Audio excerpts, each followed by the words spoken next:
Happy Wednesday, everybody, and appreciate you tuning in. If you're live, drop us a comment in there, as you guys will get the extra benefit of any questions, any comments, anything that you want us to cover as we go through today. But if you're catching the replay, that's cool too. Drop us a comment in there as well when you catch this, as it will be evergreen. You'll be able to catch this on replay, share it with your friends if you find some value in it, and it gives you chances to go back and re-listen to it, make some notes and all that. But today, let's jump into why we're here.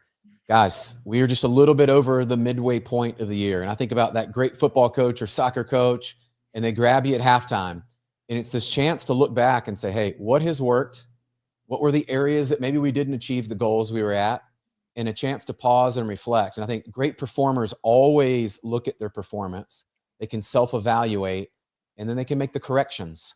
And I believe we've got enough time left in the year, no matter where you are, unless you have some absolutely ridiculously crazy goal that you're like, no, I just threw a crazy goal out there that I've never even achieved before. Whatever your real goal is, I believe you can achieve that in the last part of this year. And so I got my friend Craig Davis with me, and I'm gonna tell you guys, I have loved getting to know him. Not only is he somebody that has spent years and time in the mortgage space, but as a leader, an executive coach, a fractional leader as well. But he gets to talk to people every week. And we were talking the other day, and I said, hey man, we should bring some of this conversation to the masses, to people out there. So for all of you that are listening and tuning in, this is for you.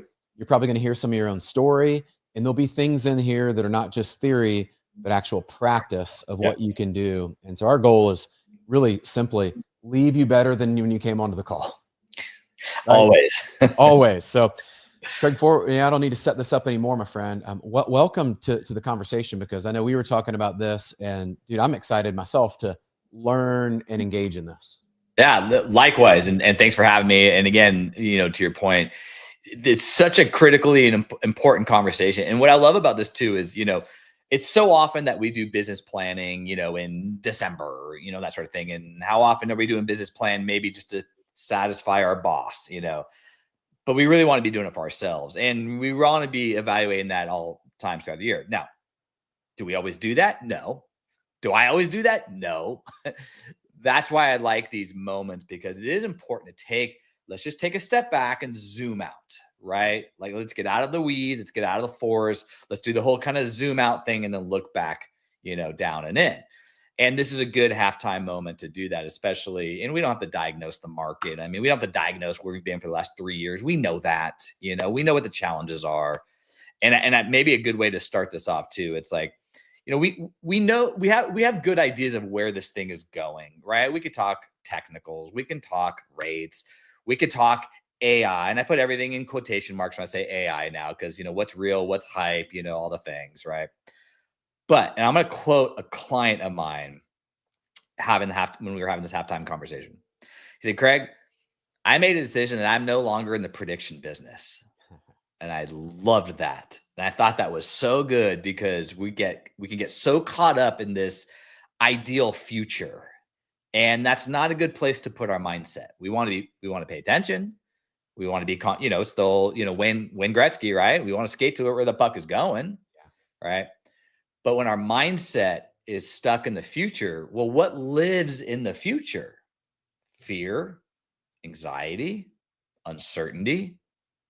And so it's so important to stay grounded in today, right? So we want to be conscious of where this thing is going. But if I'm not in the prediction game anymore, then what am I in? I'm in the action game. I'm in the discipline game.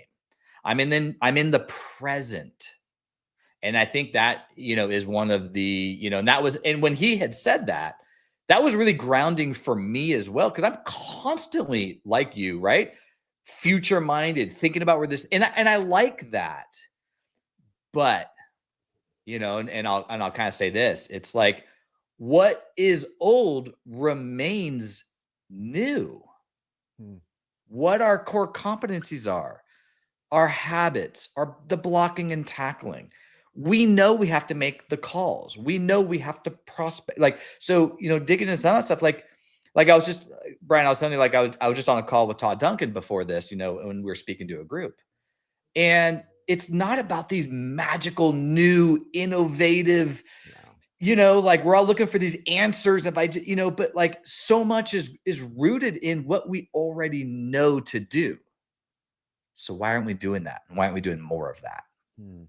And I think that's like when we're coming in the locker room here, you know, in the halftime, there's the mindset part to your point, and there's now like, how are we going to run the plays? Man, that's the number one thing I hear from people is just being present in the moments that matter. And people are so scattered and chaotic, and you got emails here, text messages there, all these things pulling on you. And I think it's a good place to start the conversation, because I found the best performers, and if you watch them, they're in the moment. Doesn't matter how big the crowd is, the noise, the distractions and all that. There's this magical sense of they're in the moment of what's there. And so if you were giving somebody advice today of how do they show up more prepared? Because I think that's something we all could improve. I always think of myself as I evaluate on Sunday nights, my Sunday success planning. I'm like, how am I showing up? And it's always an area I go, man, I could have been more present there. I could have been more prepared before that. I could have been, just a better version of myself. And I was like, so what could I have done differently? So how do you give people maybe a little bit of advice or some coaching on this? Of how do they prepare this coming into their weeks and to show up intentional? I love that. Well, so let me talk about, so I designed, and this is an unprovoked, thing, right? Like, so to help myself do that before I got into the coaching business as a leader, I was very conscious of my optimization zones. And then certainly now, as I've gone into, coaching and fractional leadership, I developed what I call my ozone planner, right? My optimization zone planner. And I can drop a link and, give it, it's free for anyone, to use it. So here's the concept around it, right? Because this is a good conversation. So when I wake up in the morning and I let my ozone planner hold me accountable. So I wake up and I have my cup of coffee, right? I do my Wordle, right? Yeah. I meditated yesterday morning as part of my morning routine to get, grounded. I mean, do my morning stuff, right? And the first thing I do is then on my ozone planner is I say 3 things I'm grateful for. Very first thing I do. What am I grateful for? And it's not always the obvious things. I'm very grateful for my family. I'm grateful for my wife and my daughter. I'm grateful for my health, which, by the way, I just went 3 years cancer-free 2 days ago, and I didn't even know it was my 2-day, like my 3-year anniversary. Wow. A buddy reached out. Dude. Yeah. Thank you. Incredible. A buddy reached out. He's like, hey, dude, is it 3 years? I'm like, oh, yeah. I didn't, like, it's not even in my mind anymore, Total side note. But 3 things I'm grateful for. And again, it's not always the big things. What are the small things you're grateful for? What are the little things? Like, I'm grateful to be able to walk outside and breathe in the air. I'm grateful for some sunshine right now. I'm grateful that you and I get to have this conversation. I'm grateful for our friendship that's developing. I'm grateful that we still, as hard as this business can be, there's so many things that are still fun about what we do. I'm grateful for that. So the first thing is we start off with our three happies and gratefuls. So then let me talk about the 3 optimization zones real quick. Okay. So your first O zone is what I call your proactive zone. Okay. So what are your 3 proactive objectives that is going to move your life and business forward? What are your 3 proactive objectives for today? Marketing. Let's be more specific. Social media marketing, database marketing, prospecting. Okay. But let's be more specific. Realtor prospecting, financial professional prospecting, database prospecting, right? So you identify those 2 to 3 objectives in your day that are non-negotiable. Before your day is over, you're making those 10 calls, whoever they're going to, whatever that. So, and we're identifying it, whether it be the night before, which is a very good habit, the morning of. Now, to help with that, I also help people build that into their perfect day and ideal week. So let's get in front of that. What are your general 10, 12 proactive objectives that if you do that throughout every week and we bake them into a pattern of days, then they become repetitious. They become habitual. I know every Monday I'm doing 5 realtor calls talking about their weekend. That happens every Monday. I know every Monday I'm doing social media marketing. I know every Tuesday I am taking a referral partner out to lunch, right? We want to create patterns. So that way it's not in the front of our mind, it's in the back of our mind. We're repetitive, we're habitual. So this is your pro zone, right? Now, the second O zone is your reactive zone. Right now we have to react to our day. There's my emails, there's my text messages, right? We have to respond and react to our day, but we don't make that the entire day. So we're balancing our proactive and our reactive. Then the third ozone, and I think you'll appreciate this, is your oxygen zone. Yeah. Simply, how are you going to get oxygen in your day, in your life? Working out, there's some oxygen. You want to meditate, there's your oxygen. Standing outside and just drinking a glass of water and just kind of breathing the air for 5 minutes, oxygen. But the reason why I bring it up is, again, we just react to our day. So I want to get in front of it. I want to identify, you know what, today I'm going to the gym after this call. That's my oxygen zone, right? I'm in the morning, I'm identifying, I'm going to, do whatever, even just me playing Wordle as I identified, that's just me getting a little bit of just mental relaxation, right?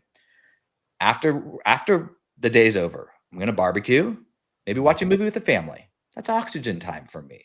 I want to be purposeful about it. So I want to identify that. So those are your 3 optimization zones. And I have that in that ozone plan I was talking about.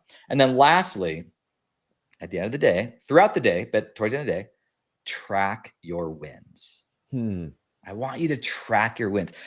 And again, like your happies and your gratefuls, I want you to track your little wins. Yeah. It doesn't have to be these big monumental, you just closed this $1 million deal.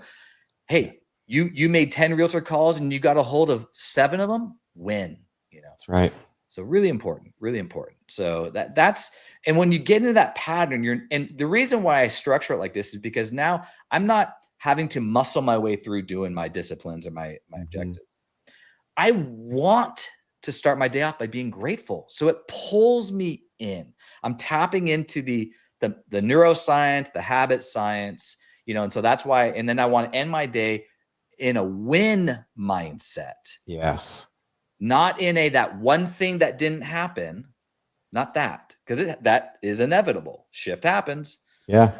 But the 10 things that did happen, I want to be mindful about that. So that's a mouthful, but you asked the question, and it certainly provoked that I wanted to kind of answer this in its entirety, not just like in a piece. Love it, dude. It gives framework. It gives people some perspective. And I love you start with gratitude, because I know in the seasons of my life and even recently, like making a move and going through, like some things happened on time, some things didn't happen, some things, you're going through it. And I even found myself in that place that I hadn't been in a while, where it's like, dude, what is going on? Yeah. I remember I said, hey, Brian, what are you grateful for, man? Like, look around, and you start to think about those things, and wherever you are in your life, I would say no matter how bad you think it is, you've probably had it worse. I hear the slogan like, well, someone has it worse than you. Okay, well, I'm not going the comparison route. I go, yeah, I've been in a worse situation in my life, and I survived. Yeah, I'm here. Yeah. So for all of you, think back to that. And as Craig's sharing that, I love that just process of putting yourself in that state. And I would do that. I started, working out, and even this morning running. I'm just thinking about what a great day, full day, packed, back to back to back. Even for this, we're both talking like, hey man, we're leaving a call, we're running a few minutes late. I'm like, I'm grateful for that there's demand and there's conversations and there's things. And then I love when you shift into this proactive, and even the second part of being someone that responds well, because I often find if you can think about how you're going to respond when shift happens, right? Because it will. Yeah. And like even today, the old Brian, Craig, I would have told you years ago, I'd have been so frustrated, mad that call went over and I'm late. And I'm like, what are people going to think? And oh my gosh, Craig's not going to be happy. He's, blah, blah. I'm just coming up with all these stories. I'm like, hey man, this is good. This is a blessing. It's going to work. Right. I think about that. How do people shift towards that? Cause I know for me, it wasn't like a magic flipped a switch, but it did start to become an identity of like, man, I'm not going to worry about little things anymore. And people, I have some friends, they're struggling with this right now. Worrying about all the little stuff. Oh yeah. The big ticket items are just going right by them. I know. Well, and I want to touch on what you just said too. And then I want to address the question, like, years ago too, probably the old Craig, like if you're running late to the call, like, hey, don't you know how important I am? How dare you be late to my, right? Jokingly, but like our egos get in the way. I don't like, you shot me a text. Hey man, no problem, dude. Do your thing, man. It's all good. Like, it's like it. And it's funny. I was doing a mindset presentation years ago, and actually on the very last slide, I wrote, hey, everybody, just care less. Care less. We get so hung up in caring too much about too many things. And I know that sounds a little kind of counterintuitive, but like sometimes we could just care less. It's okay. It's okay, you know. Yeah. But life is real, man. And the little things, they add up. And I find that my overwhelm typically happens with lots of little things than maybe the big things, you know, in what I deal with, and just, you know, life in general. And so again, I think that, you know, the gratitude is very helpful. You know, having a strategic plan is helpful when you're, because again, you know, your eyes can get sucked down into the weeds, and we have to remind ourselves and pull our eyes up. You know, an analogy, you know, I use, and I don't know, are you a skier by chance? Do you ski? Snowboard. Okay, well, you can probably still. Same. That's okay. I won't hold it against you. But yeah, thank you. I was like, oh man, this could go bad. but, you know, and I love doing these little things. So I asked the question, and I'll ask you, right? And of course, it's a loaded question, but like, what does skiing have to do with leadership? And the answer I give is, well, like when I'm skiing moguls, for example, and if you're snowboarding bumps and whatnot, it's probably not as fun on snowboard, but I enjoy it on skis. Used to more so. Anywho, you don't ski the mogul right below you, right? If you do, you're going to cross tips, you're going to fall, and that's going to suck. You're always skiing 2 to 3 moguls downhill. Well, that's such as life as well. Sales, management, leadership, right? Like we have to have our eyes up and see what's downhill. Not too far, just a couple bumps ahead. Yeah. Right. Then we can strategically navigate. Right. That helps us. We got to pick our eyes up. Now, don't get me wrong. We still got to put our eyes down. We still got to see what's, you know, below us. But just sort of being conscious of that, I think, relationship, you know. Yeah. You know, I love that because I think about that. I was teaching my kids how to board, right? And teaching them where to look, you know. And even the other day running with my son, he's like, yeah, Dad, you know, I'm just looking right here. And I'm like, no, you got to be looking way out, like where we're going. Because if you're only looking a few steps ahead, you're missing the whole deal here. And I love that for people. If they're looking at their business right now, and I know you and I have these conversations, and they're like, I'm off. Like I didn't hit my goal in the first 6 months. You know, oftentimes high performers, or even people that want to be high performers, like they're right below the high performer maybe standard. They struggle because they're like, oh, I didn't hit it, man. I didn't hit it. I even had somebody today tell me they didn't hit their goal. I was like, who cares? Like today is a new day. Can you not go win today? Yeah. And then the rest. What advice would you give people about this halftime resetting? Yeah. And if they might be a little bit off, or even heck, they may have crushed their goals. Yeah. But resetting to go, okay, now here's where I'm going. Almost lift the head up and go, yeah, new perspective. You know, so here's what's funny. And when I got into coaching a couple of years ago, I actually am not the coach that sits down and says, all right, what are your goals? And, you know, I mean, of course we embed that in and we talk about it because we have to have, you know, I think of goals more as milestones. Yes. So I really, you know, and again, it's counterintuitive. Of course we have to be goal oriented. I want to be careful in my language here, but I don't get focused on goals for exactly what you're saying. I think of them, they're just milestones along the road is kind of how I look at it. More like there's your roadmap, right? Because of everything you just said, like, okay, either the goal's out there. Well, if, you know, and if we get so focused on the goal, the future, the result of that goal, all the things like I was talking about earlier, well, what lives in the future is also uncertainty, you know, anxiety, fears, and all the different things. And then what happens if we don't reach that goal? Well, shit, now I'm bummed out. I'm failing. I'm, you know, right. All the things, and it's hard to recover, you know? And so we want to have that milestone, but where I focus on is our actions. I focus on our disciplines. I focus on the mindset. I focus on what matters now. You know, for example, I was meeting with a client of mine. He's an executive, and during our discovery call together, he's a brand new client of mine. During our discovery call, hey, it's great. I'm moving towards this promotion. We got this going on. I'm excited about this, all these great things, right? So I walk into our very first huddle together. All right, cool, man. Let's take that. Let's start running with it. You know, he's like, and so, okay, so how's it going? He's like, nope, we're not there anymore. Within 2 weeks, now we're here. Things shifted. Not a bad thing. No problem. Because we've got to be able to navigate. Like I talk about agility. You just saw me doing this, right? Because we want to be agile. Yes. Right? Shift happens. Opportunities change. and success is a choice. So when I think about agility, I think about in football, right? You low center of gravity. We've got to be able to do this, right? We've got to be able to. So that's, as I have a lot of movement when I talk, but like, we got to be agile. So yes, we have the goal out there. Things might change. Now we know where we're going, but we've got to have agility in reaching it. And if we're not reaching it, well, why? And there's reality, and then there's ownership. And we just, so again, we focus back on what we can control.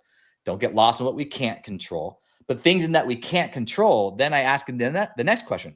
Well, what is it in what you can't control that you can control? You can't control rates.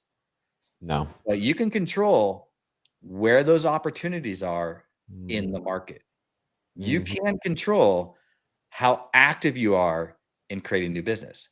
You can control, and philosophically, are you going after transactions or are you going after relationships? Yeah. And that's a whole thing right there, So, I think that, so I just get very focused more again on running the plays and let the scoreboard take care of itself. Let those results happen. Because like you said earlier too, and then we do hit the goals, right? Like we hit the goals, but then what? High five and we move on. We don't even we barely celebrate it. So that's why we're like going back to the ozone. That's why we're tracking our wins every day. So we have a winning mindset rooted in our actions. Yeah. Dude, I love that. And I think about that often because if you look at the people that are most resourceful, you look at athletes that are agile and they're able to adapt every day. I mean, you may come in, you have this great game plan. I was on a call with a bunch of leaders this morning that we do this kind of coaching group. And I'm like, man, all of us were talking about things that change and everybody's in a different spot, and how they looked at different problems was so fascinating to me, right? Like someone would share one thing and someone would share a different perspective. I'm like, oh, I didn't see it that way. And okay, and it was so cool. And I think, look at this second half of the year, is the cool part is I've been coming back to is we get to choose how we see the opportunity ahead. And I love what you broke down is we've got plays we've got to run. We've got these standards that we've got to meet. Yeah. And if you do that consecutively over enough days, weeks, months, I remember one of my coaches would say, he's like, success cannot escape you. When you do the work, I can't tell you when. I can't tell if it's 3 months, 3 years, somewhere in between all of that, but you're going to have these little victories. And I know we were talking about that, is the importance of celebrating the little wins, because that was one of my greatest struggles. Is I didn't want to celebrate the little wins along the way. I'm like, dude, that's just expected. Like I do the work, I'm supposed to get these little wins, like the big win. We're playing for the trophies, right? Championship.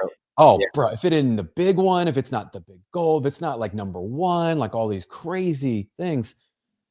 So what advice would you give people about, I know we talked about this a little bit, but celebrating the little wins along the way was something I started to do, not just for me, but for our team. And just putting that into our process of, hey, like this brand new team that started, he just submitted 4 loans and they're all going really, really like, let's celebrate these little milestones. You said that word, which I love. These little milestones, like you don't get to do these again. These are your first of firsts. You won't have these again. Yeah. I love that. Celebrate them. And we struggle with that. I know I still don't have a tendency to want to go there. I am agile enough, I'll use that word, to recognize them, to go, okay, we need to celebrate that, right? Like just being aware of it. So how would you recommend celebrating wins along the way, but not so much that we're like seduced by the success? Like, yeah, I get it, right? Like it's like, yeah, I know. Sometimes it's like I have a good win and God bless my wife, right? She's like, "Oh my God, that's so great!" I'm like, "Well, it's okay. Let's just, and then of course I feel like a jerk because I'm like not, at here, Yeah.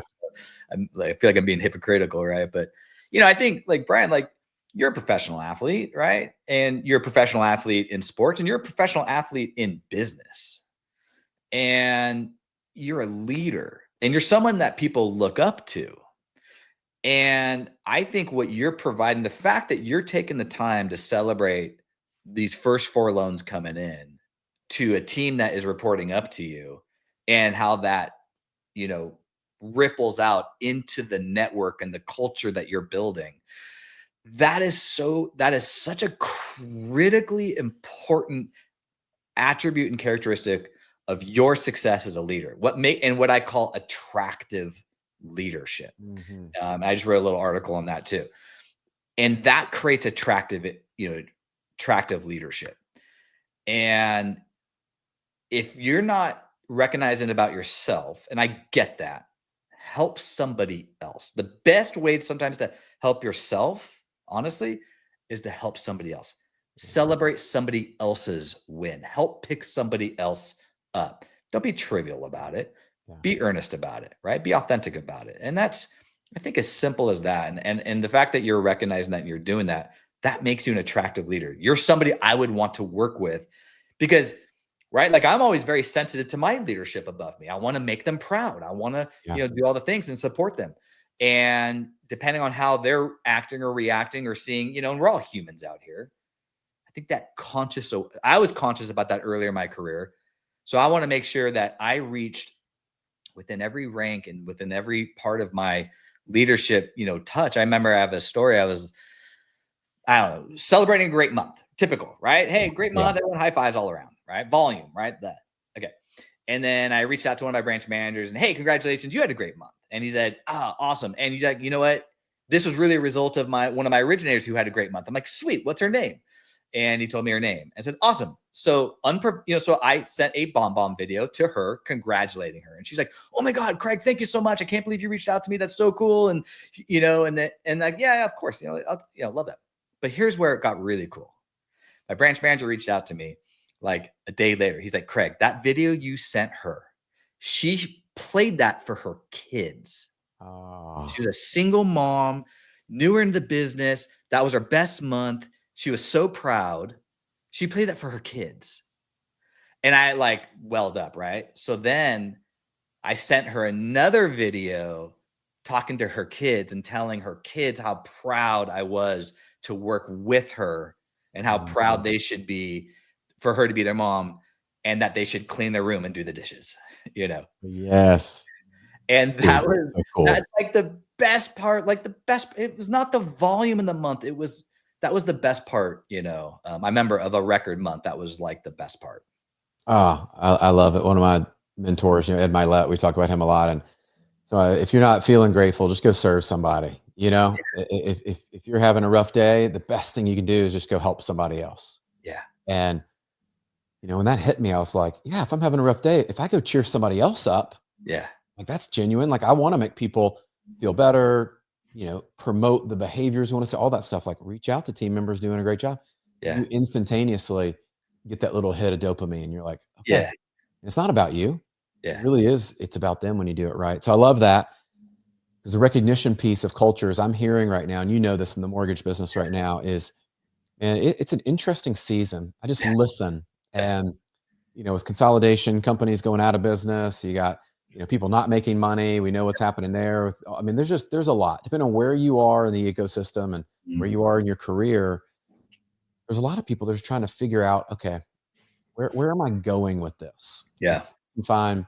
Maybe you can help us with this. Is when I ask them about, well, help me understand your definition of success. Like, what would success look like? Mm-hmm. They're like, well, I mean, I want to do this much volume and blah, blah. No, man. Like, that's not what I'm talking about. Like, to your point, like that mom that would feel successful, the single mom with her kids, like she feels successful, not because of the volume, because she got recognized. She did something she's never done before and she can share with her kids, like all that stuff. I'm like, what would it look like, man, in your life? Like time with the family, the health stuff, like all these, like just your life. Yeah. That would be, and people struggle. Is there anything people can do to be more holistic about this approach? Yeah, that's a really good question. And even as you're and I'm, of course, like I literally just had a question or a conversation like this with somebody yesterday.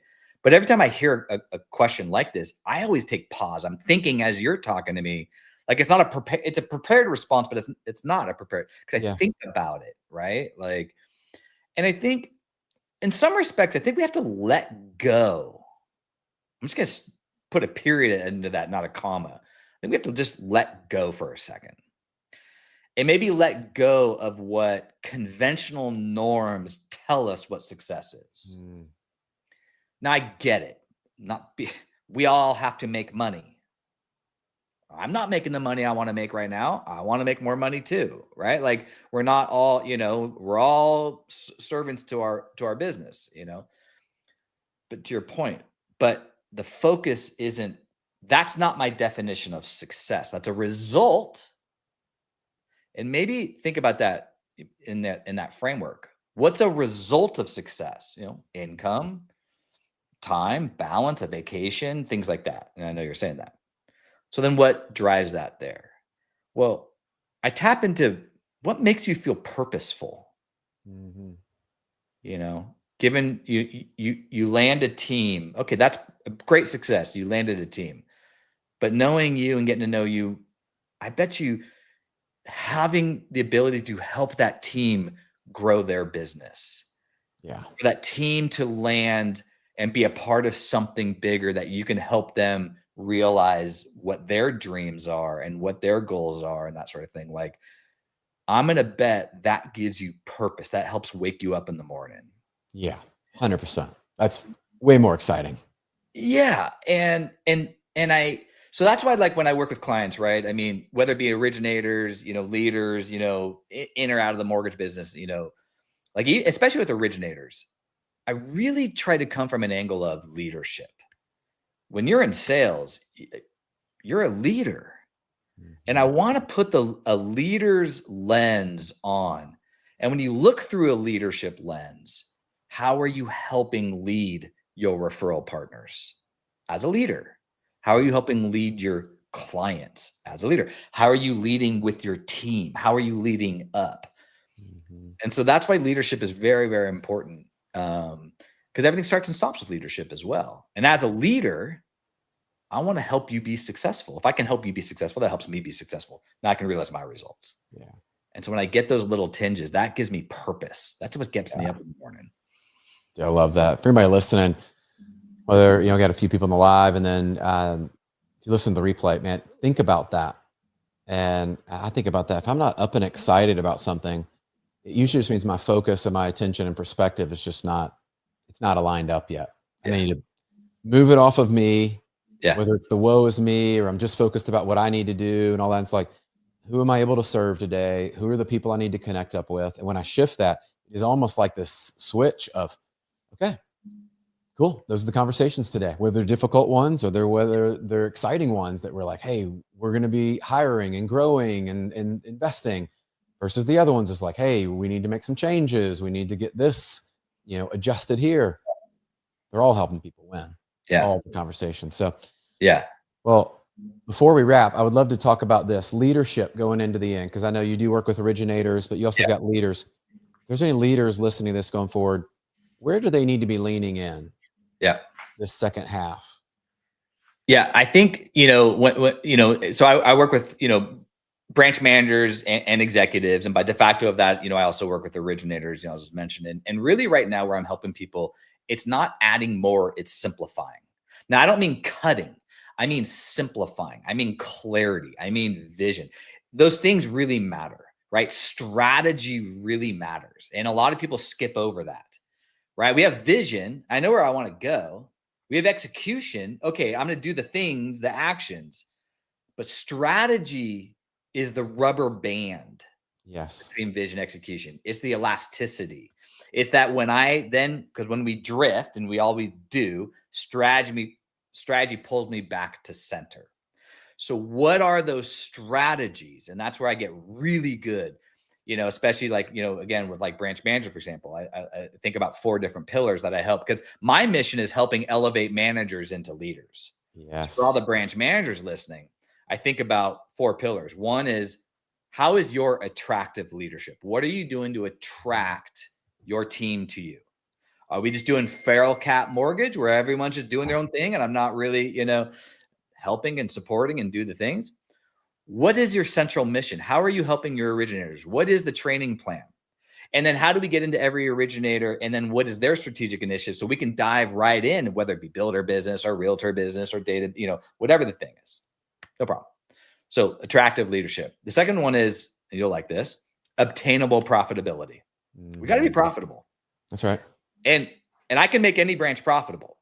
Now, sometimes these are harder things to solve than others, but we have to have, and there's an art and a science to P&Ls. The science is easy. I have so much revenue, so many expenses. How do I toggle? But I can't cut more expenses, and I can't raise more revenue by raising more margin because of the market. So how do we see through the numbers? And then the third pillar that I look at is sales performance. So going back to how do I help my sales team perform better? What kind of coaching am I supporting with? Leadership. How am I helping them create more business? Right. And then lastly, and this is your world, baby, grow, recruit, retain. How are we growing? Whether it's, and you and I've had these conversations. I always separate recruiting from growth. And you're a growth guy, and so how do we, and listen, not every branch or every leader, not everyone has to be recruiting and bringing, but if you want to be growing, let's create attractive growth, not just banging the phones recruiting. People don't want that. It's an ugly part of our business. Yeah. Instead, let's play, and you are exemplary at that. Let's create attractive growth, and so those 4 pillars is really how I dig in with branch managers. And then, at the executive level, certainly digging more into, strategy and helping them reduce stress, reduce friction, increase momentum, and really, realize what they're meant to do. And this is fun. Like this, I was, it's like, if I could win the lottery and do this for free, I would, so. I love it. Love it, man. That's so good. I was thinking through that, and you've shared some of that. We've talked about it, but for everybody listening, man, I would just encourage you to go back, look at those 4 pillars, even at the end of this, and just figure out where you are and almost self-assess. Where do you want to be, and figure out what are the areas you need to improve. I mean, there's a lot of people we work with on, just like you said, just their P&L management. Let's just get really good at understanding the levers. Let's understand what does what. Understand your break-even points. Like, just have an awareness of running a business, not just originating loans, right? That distinction. In that last one, near and dear to my heart right now. And for anybody that is out there and you're a growth leader and you want to be an attractive leader, we start off with that, and you want to attract and you want to hire the best people and retain them and help them succeed, is start to really look at, like, would you work for you? Great. That's a great question. Like, I mean, I challenge myself with that every day, and I go, yeah, I would, but I would want to be this. What about this? What about this? And then I think about my next evolution has been, okay, it's not all about me. It's about my team that I've built around me. And most people want to join because of the team and the connections. And so it's this next level that I'm just working through. But would people want to work for you?